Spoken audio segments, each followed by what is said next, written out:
नमस्कार दोस्तों, आप सभी का स्वागत है आपके अपने educational channel clear concepts of engineering में। तो दोस्तों, आज का टॉपिक हमारा मिलिंग है। तो चलिए शुरू करते हैं। तो दोस्तों, जो मिलिंग है वो एक तरह का हमारा क्या है, मशीनिंग प्रोसेस या कहें मेटल रिमूविंग प्रोसेस।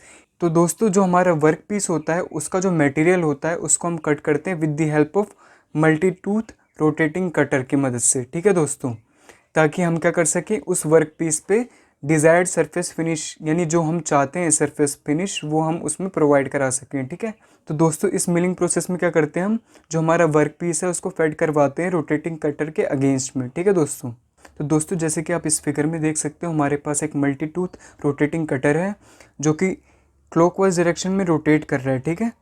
और हमारे पास क्या है, एक वर्क पीस है या जॉब है। इस रोटेटिंग कटर के अगेंस्ट हम क्या कर रहे हैं, इस वर्क पीस को फीड दे रहे हैं। ठीक है। तो दोस्तों, ये रोटेटिंग कटर क्या कर रहा है, अपनी पोजीशन में क्लॉकवाइज डायरेक्शन में घूम रहा है और हम क्या कर रहे हैं, इस वर्क पीस को फीड करा रहे हैं इसके अगेंस्ट। तो क्या होगा दोस्तों, जो हमारी वर्क पीस की सरफेस होगी वो क्या होगी, धीरे धीरे करके मशीन होती रहेगी। और दोस्तों, जो हम डिज़ायर्ड शेप चाहते हैं अपने वर्क पीस पे वो हम क्या कर लेंगे, ऑब्टेन कर लेंगे। ठीक है दोस्तों, with the help of this milling operation. तो दोस्तों, जो हमारी रोटेटिंग कटर की स्पीड है या फिर जो हमारा वर्क पीस है किस रेट से ट्रैवल करेगा, ये डिपेंड करता है कि जो हमारा वर्क पीस है या फिर रोटेटिंग कटर है वो किस मटेरियल से बना है। ठीक है दोस्तों। तो दोस्तों, चलिए पढ़ते हैं आगे। तो चलिए दोस्तों, पढ़ते हैं कि एक मिलिंग प्रोसेस को परफॉर्म करने के लिए किन किन चीज़ों की ज़रूरत होती है। तो सबसे पहले हमारे पास मिलिंग मशीन होनी चाहिए, दूसरा हमारे पास मिलिंग कटर होना चाहिए, तीसरा हमारे पास वर्क पीस होना चाहिए, चौथा हमारे पास फिक्सचर या होल्डिंग डिवाइस होना चाहिए। ठीक है दोस्तों। तो दोस्तों, जो हमारी मिलिंग मशीन होती है वो हमारे flat surfaces, countered surfaces, internal और एक्सटर्नल थ्रेड्स, इन सभी सरफेसेस की मशीनिंग कर सकती है। ठीक है दोस्तों। तो चलिए दोस्तों, पढ़ते हैं टाइप्स ऑफ मिलिंग मशीन्स के बारे में। तो दोस्तों, सबसे पहले हमारे पास टाइप आता है column and knee type milling machine. ये 4 तरह की होती हैं: hand miller, plane milling machine, universal milling machine और वर्टिकल मिलिंग मशीन। तो दोस्तों, जो सेकंड टाइप की हमारी मिलिंग मशीन होती है वो होती है प्लेनर मिलिंग मशीन। फिर आती है थर्ड टाइप जो है fix bed type milling machine. ठीक है। ये भी 4 तरह की होती है: plane type, duplex type, triplex type और राइज एंड फॉल टाइप। दोस्तों, इसके बाद आती है हमारे पास प्रोडक्शन मिलिंग मशीन जो कि 3 तरह की होती है। पहली रोटरी टेबल टाइप, दूसरी ड्रम टाइप, तीसरी ट्रेसर कंट्रोल्ड। दोस्तों, इन सभी मिलिंग मशीन्स के अलावा हमारे पास स्पेशल पर्पस मिलिंग मशीन्स होती है जिन मशीन्स की नेमिंग उनके ऑपरेशन के हिसाब से की गई है। ठीक है। जैसे कि threaded milling machine, profile milling machine, gear milling machine, cam milling machine, planetary milling machine, etcetera etcetera. ठीक है दोस्तों। तो चलिए दोस्तों, पढ़ते हैं इन मिलिंग मशीन के बारे में विस्तार से। तो दोस्तों, जो सबसे पहली मिलिंग मशीन है हमारे पास वो है column and knee type milling machine. दोस्तों, ये जो मिलिंग मशीन है ये काफ़ी पॉपुलर मिलिंग मशीन है और यही मिलिंग मशीन यूज़ करी जाती है हमारी सभी वर्कशॉप्स या प्रोडक्शन शॉप्स में। तो दोस्तों, जैसे कि इसका नाम column and knee type milling machine है, तो इसमें हमारे पास क्या होता है, एक वर्टिकल कॉलम होता है और एक हॉरिजॉन्टल नी होती है। तो दोस्तों, ये जो वर्क टेबल होता है हमारा, ये इस नी कास्टिंग के ऊपर क्या होता है, माउंटेड होता है। ठीक है। तो दोस्तों, ये जो हमारी नी कास्टिंग होती है इसको हम वर्टिकल होलो कॉलम में क्या करते हैं, ऊपर नीचे स्लाइड कर सकते हैं, जिसकी वजह से क्या होता है दोस्तों, हमारा जो वर्क टेबल है वो भी ऊपर नीचे स्लाइड होता है। दोस्तों, इन मिलिंग मशीन की फर्दर क्लासिफिकेशन की गई है अकॉर्डिंग टू कि हम अपनी वर्क टेबल को किस तरह से पावर सप्लाई प्रोवाइड करा रहे हैं, या फिर हमारे स्पिंडल की पोजीशन किस तरह से है, या फिर हमारी टेबल की मूवमेंट किस तरह से। इन तीनों बेसिस पे हमने क्या कर रखा है, इस column and knee type milling machine को क्लासीफाई कर रखा है। ठीक है दोस्तों। तो चलिए दोस्तों, इस मिलिंग मशीन की कंस्ट्रक्शनल डिटेल्स को देखते हैं। तो दोस्तों, जैसे कि आप इस फिगर में देख सकते हैं, ये हमारे पास क्या है, एक प्लेन या फिर हॉरिजॉन्टल मिलिंग मशीन है। तो दोस्तों, इस मिलिंग मशीन में क्या होता है, हमारे पास बेस होता है, होलो वर्टिकल कॉलम होता है, ओवर आर्म होती है, ब्रेस होता है, नी होती है हमारे पास, उसके ऊपर सैडल होता है, उसके ऊपर फिर वर्क टेबल होती है, फिर वर्क पीस माउंट होता है उस पर। ठीक है, फिक्सचर्स की मदद से। फिर उसके बाद हमारे पास क्या होती है, यहाँ पे योक होता है। उसके बाद हमारे पास क्या होती है, आर्बर होती है, उसमें क्या होता है, मल्टी टूथ मिलिंग कटर होता है, और हमारे पास क्या होता है, स्क्रू जैक होता है। तो दोस्तों, ये जो बेस होता है ये कास्ट आयरन से बना होता है, हाई कंप्रेसिव स्ट्रेंथ होती है इसकी, और ये क्या कराता है, सभी हमारे मेंबर्स को सपोर्ट प्रोवाइड करता है। तो दोस्तों, इसके बाद हमारा क्या आता है, कॉलम। तो दोस्तों, ये जो कॉलम होता है ये होलो वर्टिकल कॉलम होता है। इसके आगे क्या करती है, ओवर आर्म हैंग करती है। ठीक है। तो दोस्तों, ये जो हमारे पास ओवर आर्म होती है ये क्या करती है, जो हमारी योक और ब्रेस होता है इसको क्या करती है, सपोर्ट प्रोवाइड कराती है, जिसकी वजह से क्या होता है दोस्तों, जो हमारा आर्बर का फ्री एंड होता है उसको सपोर्ट मिलता है। ठीक है दोस्तों। तो दोस्तों जो हमारे पास योक होता है वो शॉर्ट आर्बर्स जो होती है हमारे पास उसके फ्री एंड को सपोर्ट प्रोवाइड कराने के लिए यूज़ करा जाता है, जबकि जो हमारे पास ब्रेस होता है वो हमारे पास लॉन्ग आर्बर्स के फ्री एंड को सपोर्ट प्रोवाइड कराने का काम करता है। दोस्तों इस आर्बर में हमारा मिलिंग कटर जॉइंट होता है विद द हेल्प ऑफ की। दोस्तों जो हमारा नेक्स्ट मेंबर है इस मिलिंग मशीन का वो है नी सपोर्ट प्रोवाइड कराती है सैडल को, जिसके ऊपर हमारी क्या होती है वर्क टेबल माउंट होती है, जिसके ऊपर हमारा क्या होता है वर्क पीस माउंट होते हैं। ठीक है दोस्तों, तो दोस्तों ये जो नी होती है हमारी, इसके नीचे क्या होता है स्क्रू जैक लग रखा होता है, जिसकी मदद से क्या होता है ये जो नी होती है इस वर्टिकल होलो कॉलम में क्या करती है अप एंड डाउन स्लाइड कर सकती है। ठीक है, तो दोस्तों जो हमारे पास वर्क टेबल होती है इस मिलिंग मशीन में, इसको हम 3 डायरेक्शन में फीड दे सकते हैं। सबसे पहली हमारी होती है वर्टिकल जो कि अप एंड डाउन होती है, दूसरी लॉन्गिट्यूडनल, तीसरी होती है हमारे पास क्रॉस वाइज। क्रॉस वाइज कैसे देते हैं हम, सैडल जो होता है हमारा क्या करता है मूव करता है नी पे। ठीक है, क्रॉस वाइज। दोस्तों इसमें हम नी को एंगुलर मूवमेंट नहीं दे सकते, मतलब स्विवल नहीं कर सकते। ठीक है दोस्तों, तो आई होप दोस्तों आपको हॉरिजॉन्टल मिलिंग मशीन की कंस्ट्रक्शनल डिटेल समझ में आई होगी। तो चलिए पढ़ते हैं column and knee type milling machine की अदर क्लासिफिकेशंस के बारे में। तो दोस्तों column and knee milling machine का जो सबसे पहला टाइप आता है हमारे पास वो है हैंड मिलिंग मशीन। दोस्तों ये जो हमारे पास हैंड मिलिंग मशीन होती है सबसे सिंपल और स्मॉल साइज़ की मिलिंग मशीन होती है। तो दोस्तों इस मिलिंग मशीन में हमारी आर्बर की रोटेशन के अलावा जितने भी ऑपरेशंस हैं वो सारे मैनुअली करे जाते हैं, मीन्स जो ऑपरेटर है वो अपने हैंड से करता है। तो दोस्तों ये जो मिलिंग मशीन है ये यूज़ करी जाती है लाइट मिलिंग ऑपरेशंस के लिए, जिसमें हम क्या करते हैं स्मॉल कंपोनेंट्स की प्रोडक्शन के लिए हम यूज़ कर सकते हैं इसको, जैसे कि हेक्सागोनल या फिर square head bolts, cutting slots, cutting keyways etcetera etcetera. तो दोस्तों जो हमारी नेक्स्ट मिलिंग मशीन है वो है प्लेन मिलिंग मशीन।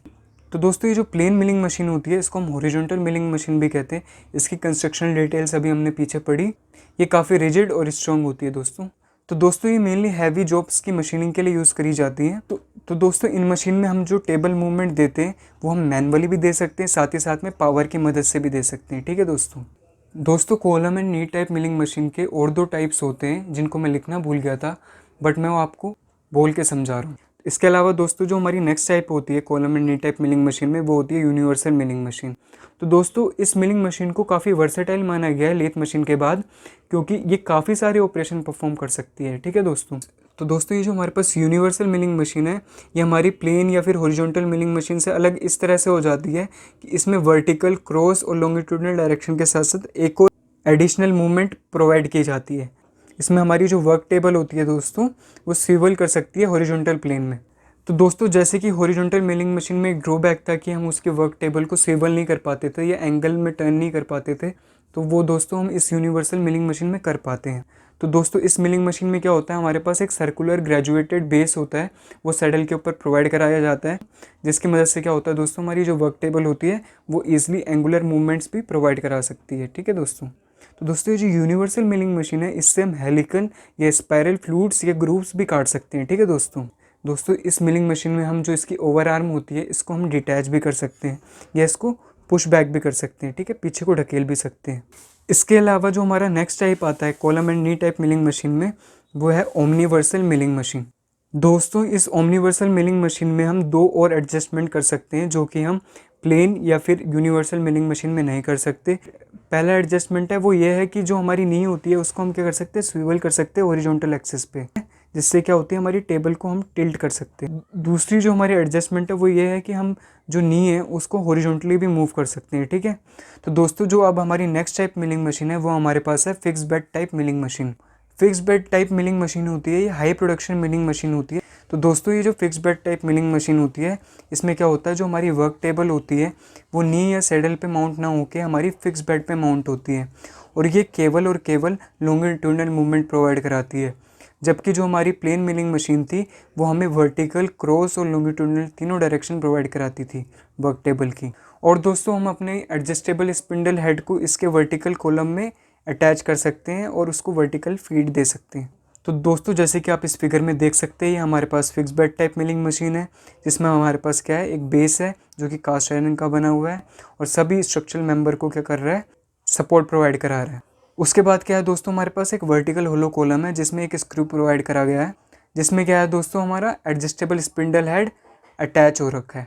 ठीक है, तो दोस्तों उसके बाद हमारी ये फिक्स बेड है जो कि मूव नहीं करती, उसके ऊपर हमारा क्या है वर्क टेबल माउंट हो रखा है, उसके ऊपर हमारा वर्क पीस माउंट हो रखा है। ठीक है, और जैसे कि हमारी प्लेन मिलिंग मशीन में था, ये ओवर आर्म है, ये ब्रेस है, ये योक है, ये आर्बर है जिसमें हमारा मिलिंग कटर ज्वाइन हो रखा है विद द हेल्प ऑफ की। तो दोस्तों ये कंस्ट्रक्शन डिटेल्स थी हमारी fix bed type milling machine की। तो दोस्तों हमारी जो fix bed type milling machine है ये भी 4 टाइप्स में क्लासीफाई करी गई है। आइए पढ़ते हैं इन टाइप्स के बारे में। तो दोस्तों जो सबसे पहली fix bed type milling machine है वो है सिंप्लेक्स मिलिंग मशीन या फिर प्लेन मिलिंग मशीन भी कहते हैं इसको। इसमें क्या होता है दोस्तों, एक सिंगल एडजस्टेबल या फिर हॉरिजॉन्टल स्पिंडल हेड होता है, ठीक है दोस्तों। तो दोस्तों जो हमारी अगली टाइप है वो है ड्यूप्लेक्स मिलिंग मशीन। इसमें क्या होता है दोस्तों, जो हमारा बेस होता है उसमें क्या होता है 2 अलग अलग कॉलम प्रोवाइड कराए जाते हैं, जिसमें क्या होता है दोस्तों, हमारे दोनों कॉलमों में adjustable horizontal spindle head provide कराया जाता है, ठीक है, ताकि हम कम टाइम पे ज़्यादा प्रोडक्शन कर पाएँ। तो दोस्तों जो नेक्स्ट टाइप है हमारे पास वो है ट्रिप्लेक्स मिलिंग मशीन। इसमें क्या होता है दोस्तों, जो बेस होता है उसमें 2 हमें वर्टिकल कॉलम प्रोवाइड कराई जाती है और बीच में क्या होती है, क्रॉस रेल होती है। तो दोस्तों जो वर्टिकल कॉलम होती है उसमें separately adjustable horizontal spindle head provide कराया जाता है, और जो क्रॉस रेल होती है हमारे पास उसमें क्या होता है, वर्टिकल स्पिंडल प्रोवाइड कराया जाता है। तो क्या हुआ दोस्तों, इसमें हमारे पास 2 तो हॉरिजॉन्टल स्पिंडल हो गए और एक क्या हो गया, वर्टिकल स्पिंडल हो गया। इससे क्या होता है दोस्तों, हम जो प्रोडक्शन रेट है उसको और बढ़ा सकते हैं। इसके बाद दोस्तों जो हमारी नेक्स्ट टाइप है वो है rise and fall milling machine. ये मिलिंग मशीन हम यूज़ करते हैं प्रोफाइल मिलिंग के लिए। तो दोस्तों पढ़ते हैं हमारी तीसरी मिलिंग मशीन के बारे में, जो कि हमारी प्लेनर टाइप मिलिंग मशीन। तो दोस्तों ये हैवी वर्क के लिए यूज़ करी जाती है। दोस्तों इस मिलिंग मशीन में हम 4 टूल हेड्स को माउंट कर सकते हैं। साथ ही साथ में दोस्तों हम इन टूल हेड्स को वर्टिकल और ट्रांसफ़र डायरेक्शन में एडजस्ट कर सकते हैं। तो दोस्तों ये जो प्लेनर टाइप मिलिंग मशीन होती है काफ़ी भारी होती है, काफ़ी बड़ी होती है और काफ़ी स्ट्रॉन्ग होती है, जैसे कि हमारे पास प्लेनर होता है। इसीलिए हम क्या कहते हैं, इसको प्लेनो मिल्स भी कहते हैं। तो दोस्तों पढ़ते हैं प्लेनर टाइप मिलिंग मशीन की कंस्ट्रक्शन डिटेल्स के बारे में। तो दोस्तों जैसे कि आप इस फिगर में देख सकते हैं हमारे पास प्लेनर टाइप मिलिंग मशीन है। तो दोस्तों इस प्लेनर टाइप मिलिंग मशीन में क्या होता है, हमारे पास फिक्स बेड होता है जिसके दोनों तरफ क्या होती है, वर्टिकल होलो कॉलम होती है। दोस्तों इन 2 होलो वर्टिकल कॉलम के बीच में एक क्रॉस रेल लगाई जाती है जिसमें हम 2 वर्टिकल मिलिंग हेड को क्या करते हैं, माउंट करते हैं, ठीक है दोस्तों। साथ ही साथ में ये जो 2 वर्टिकल होलो कॉलम होते हैं इसमें 2 हॉरिजॉन्टल मिलिंग हेड भी लगाए जाते हैं, ठीक है। ये जो फिक्स बेड होती है इसके ऊपर हमारे पास टेबल होती है, और ये जो चारों मिलिंग हेड है इसमें क्या होता है, एक साइड में मोटर लगी होती है हमारी और दूसरी साइड में क्या होती है, मिलिंग कटर, जो कि क्या करता है, टेबल पे रखे वर्कपीस की मशीनिंग करता है। सो आई होप दोस्तों आपको प्लेनर टाइप मिलिंग मशीन के कंस्ट्रक्शन डिटेल्स के बारे में समझ आ चुका होगा। अब बढ़ते हैं आगे। तो दोस्तों जो अब हमारी चौथी इंपॉर्टेंट मिलिंग मशीन है वो है हमारे पास प्रोडक्शन मिलिंग मशीन। तो दोस्तों इस मिलिंग मशीन में हमारे पास कोई फिक्स बेड नहीं होता है, जैसे कि हमारे पास fix bed type milling machine में होता था। तो दोस्तों ये जो प्रोडक्शन मिलिंग मशीन है, ज़्यादा से ज़्यादा प्रोडक्शन के लिए हम इस मिलिंग मशीन को यूज़ करते हैं। तो दोस्तों जो प्रोडक्शन मिलिंग मशीन है ये 3 तरह की होती है हमारे पास। सबसे पहली रोटरी टेबल मिलिंग मशीन या फिर कॉन्टीन्यूस टाइप भी कहते हैं उसको। दूसरी आती है हमारे पास ड्रम टाइप, और तीसरी हमारे पास tracer controlled production type milling machine. तो पढ़ते हैं दोस्तों सबसे पहली टाइप के बारे में, जो कि हमारे पास रोटरी टेबल या फिर कॉन्टीन्यूस मिलिंग मशीन। दोस्तों ये जो मिलिंग मशीन है ये मास प्रोडक्शन के लिए बहुत ज़्यादा यूज़ करी जाती है। दोस्तों ये मशीन्स काफ़ी भारी और स्ट्रॉन्ग होती हैं। दोस्तों जब भी हम इस मशीन पे मशीनिंग करते हैं तो पूरी कॉन्टीन्यूस फ्लो में होती है मशीनिंग। कोई भी ऐसा वक्त नहीं होता जिस दौरान मशीनिंग ना हो रही हो। दोस्तों इस मशीन की सबसे ख़ास बात यह है कि जो प्लेनो मिल होती है उससे 3 गुना ज़्यादा प्रोडक्शन हमें ये मशीन प्रोवाइड कराती है। साथ ही साथ में दोस्तों इस मिलिंग मशीन को काफ़ी कम स्पेस चाहिए होती है। तो दोस्तों जैसे कि आप इस फिगर में देख सकते हैं ये हमारे पास रोटरी टेबल मिलिंग मशीन है। सबसे पहले हमारे पास बेस होता है इसमें, उसके ऊपर हमारे पास कॉलम होता है जिसके ऊपर मोटर लगी होती है, ठीक है। फिर इस कॉलम में क्या होता है, स्पिंडल हेड लगा होता है जिसमें 2 कॉलम लगे होते हैं जिसके ऊपर मोटर लगी होती है ऊपर, ताकि स्पिंडल रिवॉल्व कर सके। और दोस्तों ये हमारे पास क्या होती है, सर्कुलर टेबल होती है जो क्या होती है, रिवॉल्व होती रहती है, ठीक है।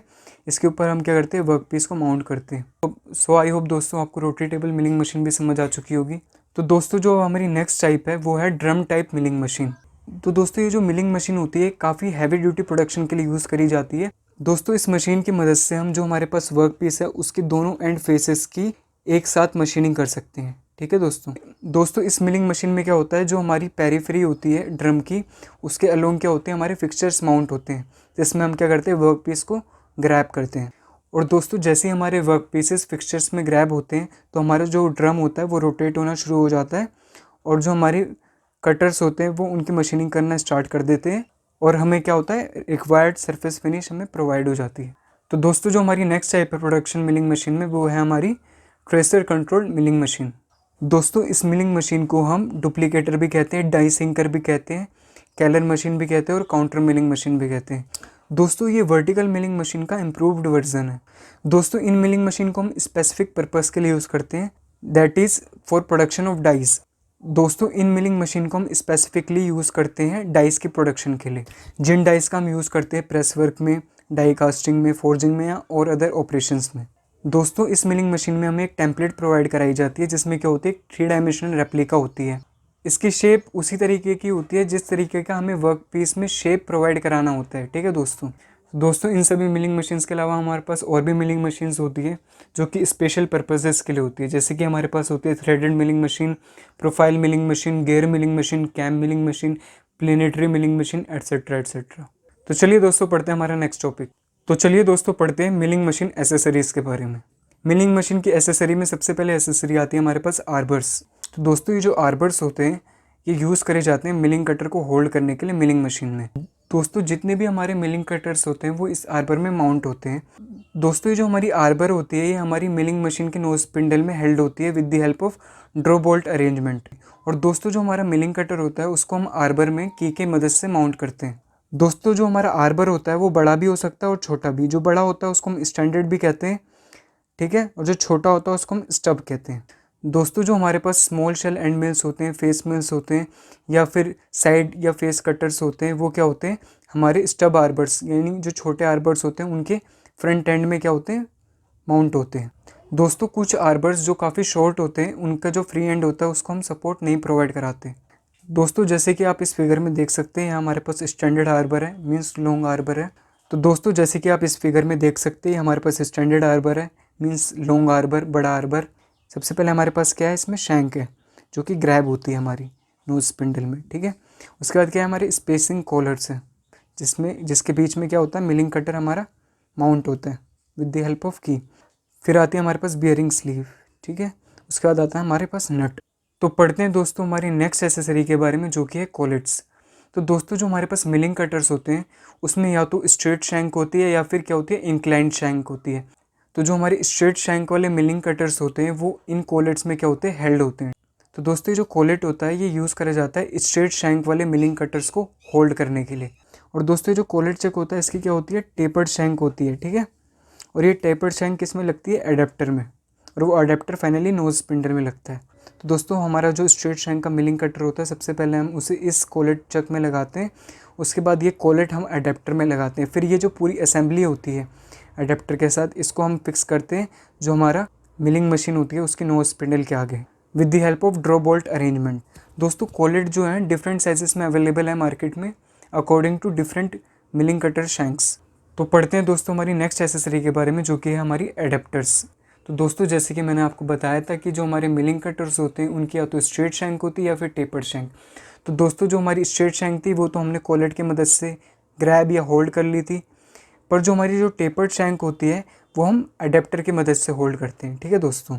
और एडेप्टर में ही हम कॉलेट भी लगाते हैं और फिर हम दोस्तों इस एडेप्टर को मिलिंग मशीन की नोज स्पिंडल में फिट कर देते हैं with the help of draw bolt arrangements. तो दोस्तों जो अब हमारे पास नेक्स्ट एसेसरी है वो है वर्टिकल मिलिंग अटैचमेंट। तो दोस्तों ये एसेसरी या अटैचमेंट हम इसलिए यूज़ करते हैं ताकि जो हमारी हॉरिजॉन्टल स्पिंडल मशीन है उसको हम वर्टिकल स्पिंडल मशीन में कन्वर्ट कर सकें। दोस्तों ये जो वर्टिकल मिलिंग अटैचमेंट होती है ये हमारी हॉरिजॉन्टल मिलिंग मशीन के नोज स्पिंडल में अटैच होती है। इस अटैचमेंट के अंदर हमारे पास क्या होता है, right angle gear box attach होता है, ठीक है, जिसकी मदद से दोस्तों हम अपने मिलिंग कटर को वर्टिकल प्लेन में किसी भी एंगल में स्विवल कर सकते हैं, ठीक है दोस्तों। तो दोस्तों जैसे कि आप इस फिगर में देख सकते हैं ये हमारे पास वर्टिकल मिलिंग अटैचमेंट है।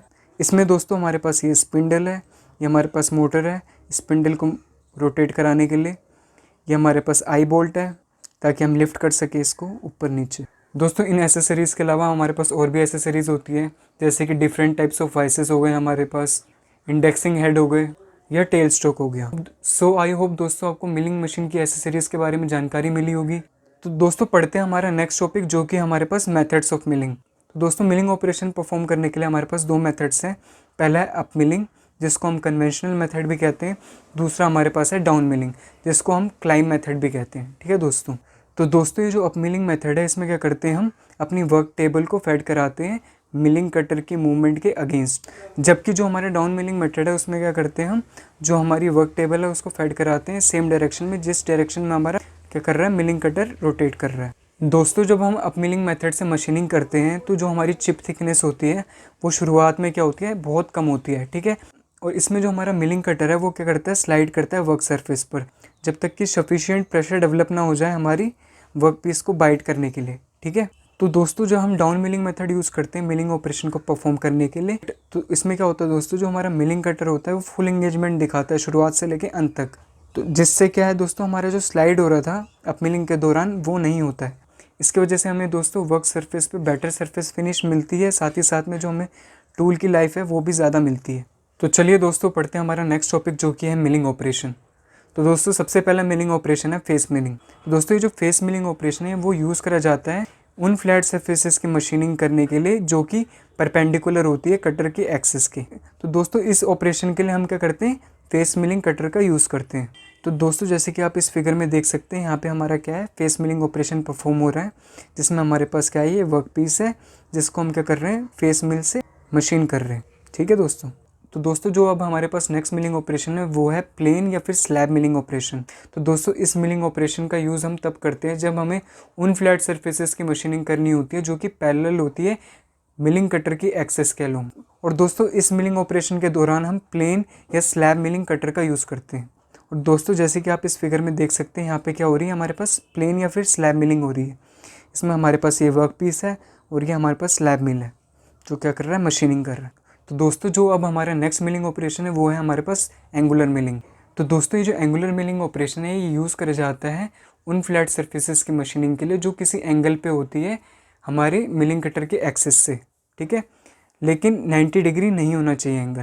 और दोस्तों इस एंगुलर मिलिंग ऑपरेशन में हम यूज़ करते हैं सिंगल या डबल एंगल कटर का। तो दोस्तों जैसे कि आप इस फिगर में देख सकते हैं, यहाँ पे एंगुलर मिलिंग ऑपरेशन परफॉर्म हो रहा है जिसमें हमारे पास ये वर्क पीस है और ये हमारे पास सिंगल एंगल कटर है जो कि मशीनिंग कर रहा है इस वर्क पीस की। तो दोस्तों जो हमारा नेक्स्ट मिलिंग ऑपरेशन है वो है हमारे पास फॉर्म मिलिंग। तो दोस्तों ये जो फॉर्म मिलिंग ऑपरेशन है ये हम इरेगुलर वर्क सर्फेसेस की मशीनिंग के लिए यूज़ करते हैं। और दोस्तों इस मिलिंग ऑपरेशन में हम फॉर्म मिलिंग कटर का यूज़ करते हैं। और दोस्तों इसमें जो हम मिलिंग कटर यूज़ करते हैं इसके जो टीथ्स होते हैं ये उस प्रोफाइल के होते हैं जिस प्रोफाइल की हमें शेप प्रोवाइड करानी होती है अपनी वर्क पीस में। तो दोस्तों जैसे कि आप इस फिगर में देख सकते हैं, यहाँ पे फॉर्म मिलिंग ऑपरेशन परफॉर्म हो रहा है जिसमें हमारे पास वर्क पीस है और ये हमारे पास क्या है, कॉन्वेक्स शेप का कटर है और जो कि मशीनिंग कर रहा है, कॉन्वेक्स शेप प्रोवाइड करा रहा है इस वर्क पीस पे। तो दोस्तों जो अब हमारा नेक्स्ट मिलिंग ऑपरेशन है वो है स्ट्रेडल मिलिंग। तो दोस्तों ये जो स्ट्रेडल मिलिंग ऑपरेशन है ये हम तब यूज़ करते हैं जब हमें वर्क पीस की दो पैरेलल वर्टिकल सरफेसेस की मशीनिंग करनी हो एक साथ। इसमें दोस्तों हम साइड मिलिंग कटर्स का यूज़ करते हैं। तो दोस्तों जैसे कि आप इस फिगर में देख सकते हैं, हमारे पास एक वर्क पीस है जिसके दो पैरेलल वर्टिकल सरफेस की मशीनिंग हो रही है इस साइड मिलिंग कटर्स की मदद से। तो दोस्तों जो अब हमारे पास नेक्स्ट मिलिंग ऑपरेशन है वो है हमारे पास गैंग मिलिंग ऑपरेशन। दोस्तों इस मिलिंग ऑपरेशन में हम दो या दो से ज़्यादा मिलिंग कटर्स का यूज़ करते हैं ताकि हम नंबर ऑफ हॉरिजॉन्टल और वर्टिकल सरफेसेस को मशीन कर सकें और वो भी एक साथ। तो दोस्तों जो मिलिंग कटर्स हम यूज़ करेंगे वो किसी तरह के भी कॉम्बिनेशन हो सकते हैं, साइड प्लेन हो सकता है, साइड साइड हो सकता है, एट्सेट्रा एट्सेट्रा। तो चलिए दोस्तों पढ़ते हैं हमारा नेक्स्ट टॉपिक जो कि है मिलिंग कटर्स के ऊपर।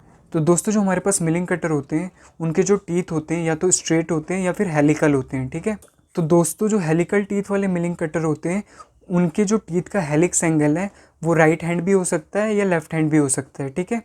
और ये जो राइट हैंड और लेफ्ट हैंड है ये डिसाइड करता है कि जो रोटेशन है कटर की वो किस डायरेक्शन में होनी चाहिए ताकि हम जो रिक्वायर्ड ऑपरेशन है वो परफॉर्म कर सकें, ठीक है दोस्तों ये जो हमारे पास मिलिंग कटर होते हैं ये हमारे पास स्टील का सिंगल पीस भी हो सकता है या फिर दोस्तों जो हमारी शैंक होती है उसमें क्या करते हैं, हम टीथ को इंसर्ट करते हैं। दोस्तों ये जो मिलिंग कटर है ये काफ़ी टाइप से क्लासीफाई करे गए हैं। दोस्तों इन मिलिंग कटर्स का इनकी टीथ के शेप के आधार पर क्लासिफिकेशन किया गया है, जैसे कि plain milling cutters, side milling cutters, end milling cutters, face milling cutters, metal slitting cutters, angle slitting cutters, form milling cutters, Woodruff key milling cutters, T slot milling cutters और fly cutter. तो दोस्तों जो plane milling cutter होता है हमारा वो straight या helical होता है। और दोस्तों जो साइड मिलिंग कटर होता है उसमें क्या होता है, दोनों साइड्स में और साथ ही साथ में पेरीफेरी में क्या होते हैं, टीथ होते हैं हमारे।